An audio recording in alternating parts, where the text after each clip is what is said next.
All right, welcome back.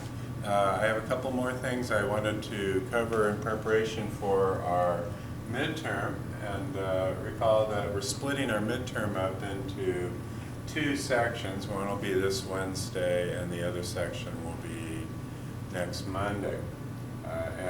So a little more on that later, but I hope that you're working on the midterm prep, Mastering Physics, which has the same format as the midterm will have. And so there are a couple more things that I wanted to cover for the midterm. Power, the use of the momentum and energy equation together, and this would be in one dimension. We've already done some 2D problems. Then a little later on, we'll look at simple harmonic motion, which will not be on the midterm, but will be the first subject that we'll cover in preparation for midterm number 3. Okay, and so with power, this is an important concept. We can think of the average power as being equal to the total work done divided by the time elapsed.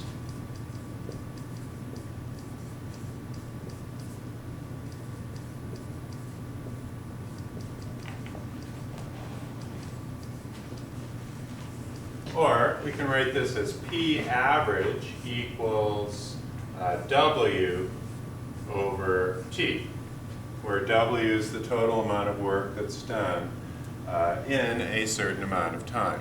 So we've already learned how to do problems with work and how work is the change in energy. But now we're looking at how hungry an electrical device might be, for example, or a mechanical device, in terms of how much energy does it need, how much energy do you have to feed it in a certain amount of time to keep it running. And so it's a time rate of change of the work, so that the instantaneous power is going to be equal to dW dt. Okay, so this would be, if the power changes from moment to moment, we could have an instantaneous power.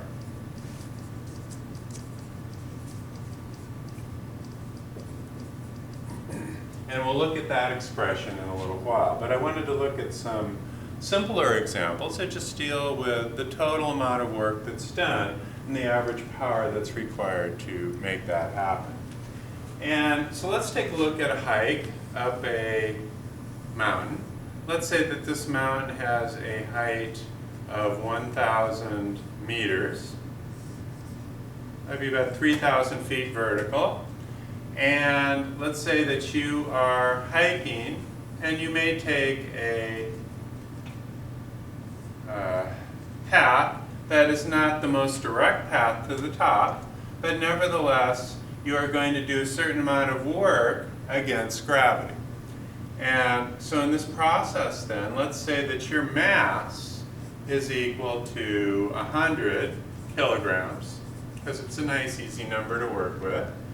And so that the work that's done in climbing this would be equal to mg times the height h, that's your delta y, divided by the amount of time it takes to climb this peak.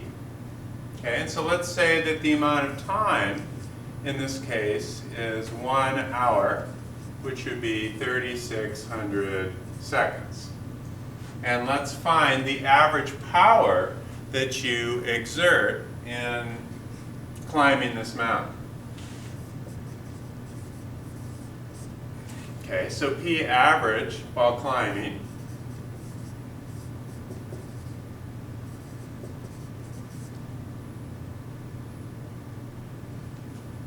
is going to be equal to 100 kilograms times g, we'll round that off to 10 meters per second squared, times h, 1,000 meters, or 1 kilometer, divided by 3,600 seconds. Okay, so this would be 100 times 10 is 1,000, so this would be 1,000,000 divided by 3,600.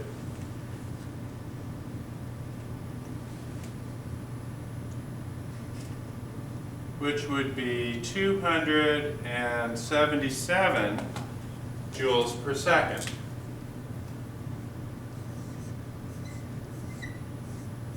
Okay, so the units then for power are joules per second.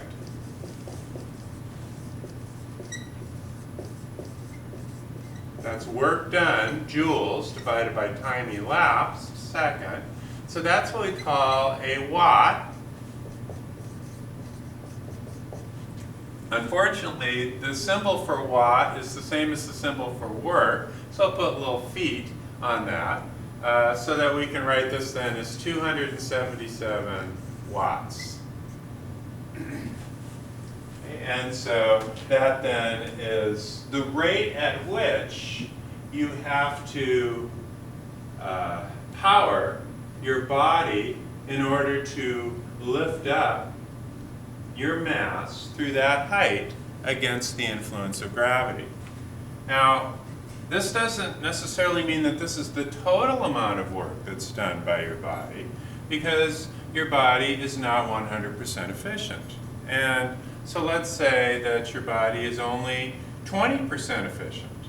In that case, then this is the amount of useful work done, but this would be only 20% of the total work that your body would have to do. And so in other words, the total work done, if your body, and that would be very efficient by the way, but it's an easy number for us to work with. If the efficiency is 20%, then W total would be equal to 5 times the work that you do. And so therefore the total power would be equal to 5 times that amount of work divided by the time. So that would be 5 times 277, which would be considerably more. And so that's because there's only one part in 5 did useful work against gravity. And so you can think about where that other 4 parts in 5 went. Probably mostly into heat, but maybe some sound, other forms of energy. But eventually, even things like that will degrade into heat in the environment. And so we can think of most of this as pretty much turning into heat over time. Okay, and so the total work done then would be 1,330 watts. And so that's then the total power if your body were 20% efficient. Now, in reality, it might only be, say, 16% efficient, something like that. If that were the case, then it would be even more than this. And you'd only be getting 1 part in 5 doing useful work against gravity, and the rest of that would be heating you up. And so then you would perspire, you would try to dissipate that heat with sweat and that sort of thing. Okay, so that's one example of power. Let's look at another one. In this next problem, let's say that we are going up an escalator, and that escalator goes through a height h that's equal to 10 meters. As we go from one floor to another, say of a department building, and the escalator lifts, let's say here 1,000 kilograms of people. So this would be like maybe 5 people or so per minute. Let's find the power, the average power that is exerted by the escalator in lifting this many people in terms of the total mass of the people per minute. Now, I could have easily worded this as lifts 5 people with an average mass of 200, or 10 people with an average mass of 100 kilograms. per minute. But here I'm giving you the amount of mass per minute rather than the number of people. Okay, and so this would be then 1,000 kilograms per minute. Now, minute would be 60 seconds. Okay, and so that's the rate at which mass is being lifted up times g times h. Okay, and so if we assume that the mass was being lifted up uniformly, then we can think of this as essentially being the place in which there's a time dependence. There's a time dependence on how much mass is being lifted up in a certain amount of time. So we could also think of this as in 1 minute, this being mgh in 1 minute. And that would still give us the same answer. So this then would be 1,000 times 10 times 10. Okay, so in this case, g is 10 meters per second squared. H is 10 meters, and this 1,000 is kilograms. That's all divided by 60 seconds. So that's 1,000, 10,000, 100,000 divided by 60.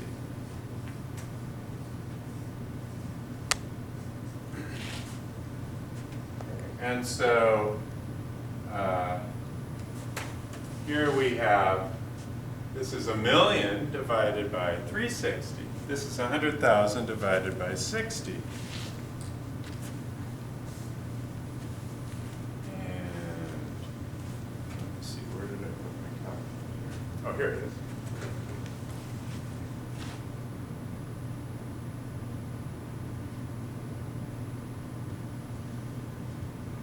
That gives us 1667 watts.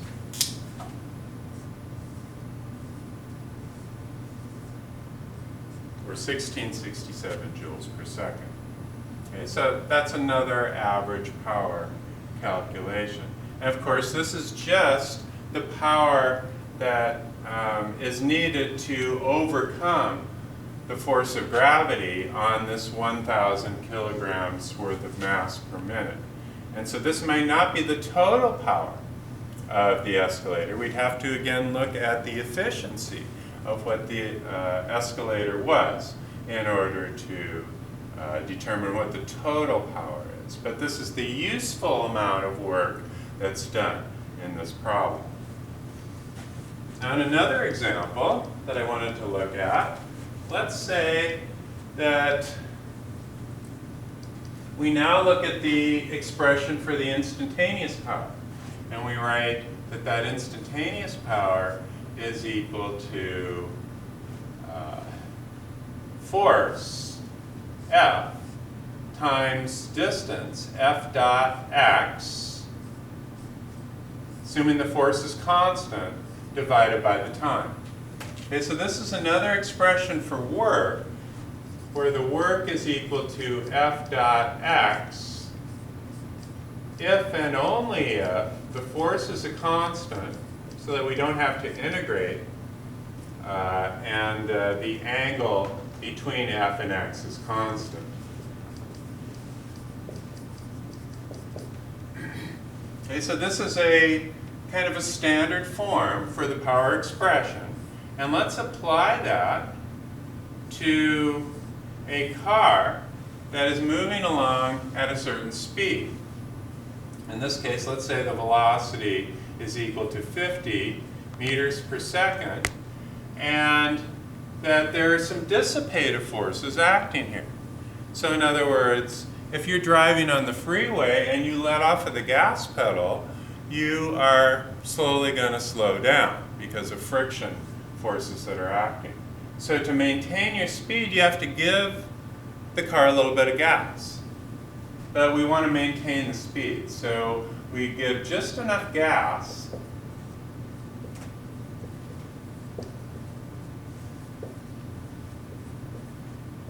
so that the velocity stays constant. at, in this case, 50 meters per second. Okay, so that's a pretty fast velocity. You're cruising along at a good 100 miles an hour. And so there'd be a lot of air resistance, and so there would be resistive forces acting, and you would have to overcome that with a force. And we know what that force would equal. It would just be equal to the resistive forces, whatever those resistive forces happen to be. In this problem, let's say that the force is equal to 100 newtons. And that's all we need in order to keep this car moving at constant velocity. Then that would also tell us that the resistive forces at any given moment, which would include air resistance and all of that sort of thing, would also be 100 newtons in the opposite direction. So if we write power then as dw dt, we can see that this expression, if theta is equal to 0 degrees and the force is equal to a constant, then this is just equal to the derivative with respect to time of f times x. But we already know that the force is a constant, so it's first times derivative of the second. And so that's going to be force times dx dt, or that'll be force times velocity. So the power then in this case, in order to maintain the velocity of this car at 50 meters per second, if this force is sufficient from giving it just enough gas so that the velocity is maintained, is going to be equal to force times velocity. So the power then, our instantaneous power, at this moment when the velocity is that value, would be equal to 100 newtons times the velocity, which is 50 meters per second. And so that would give us 5,000 watts. And now we could ask, well, what if we wanted to maintain a velocity of 25 meters per second? Well, if that's the case, then the power would be cut in half. Because in order to maintain a slower velocity, and let's assume that we have the same amount of dissipative force acting. Now that may not be the case, but let's assume that the dissipative forces are not so much air resistance as they are frictional forces. Because with air resistance, we do know that an increased velocity would create a larger drag force. Okay? But let's say that this is mostly just due to overcoming friction. If that were the case, and we were just trying to maintain a velocity of 25 meters per second, it would be just half the amount of power to do that under those conditions. Okay, now next, what I wanted to do was look at what happens if we combine the equations of momentum conservation and energy conservation together. And so we all know what that means. If we can combine momentum and energy, it's an elastic collision.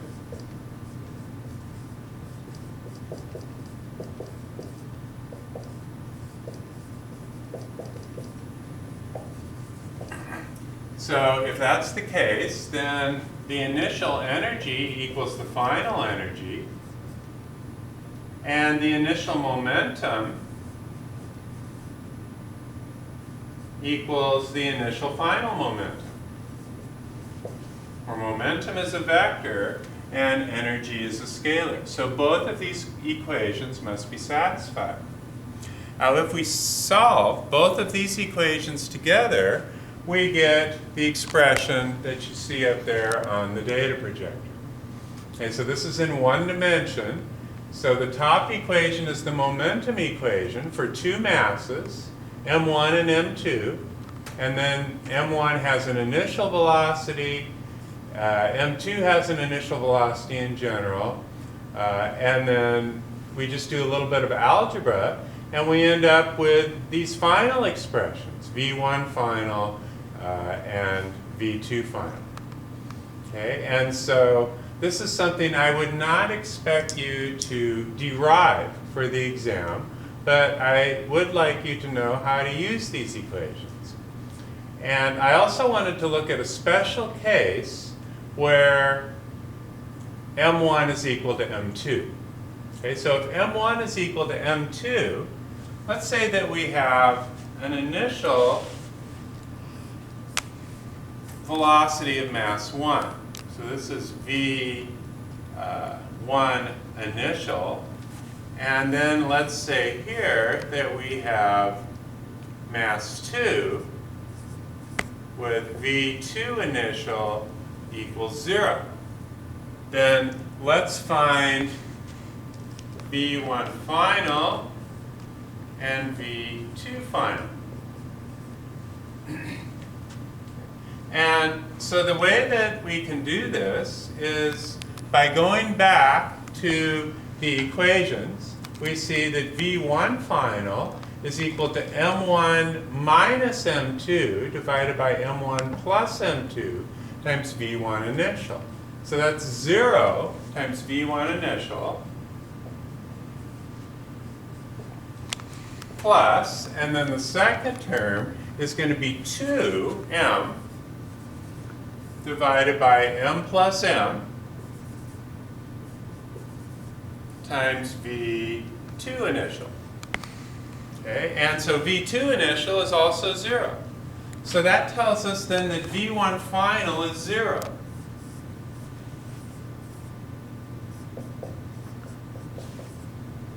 So v1 initial, this is mass 1, this is mass 2. After the collision has taken place, mass 1 has gone to rest.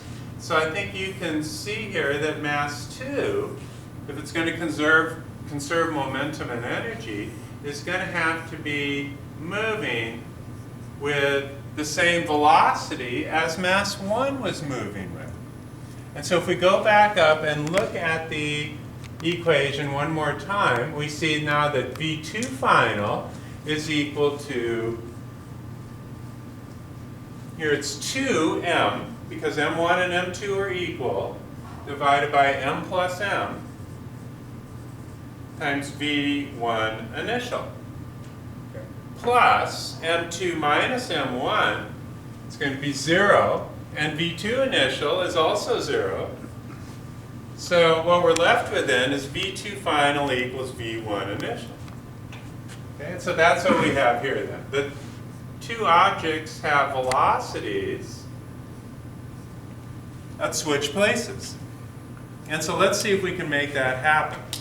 Here we have two identical mass cars, and we're going to set this up for an elastic collision by having some kind of magnetic repulsion between them, which allows for them, one to push off on the other without them coming into contact.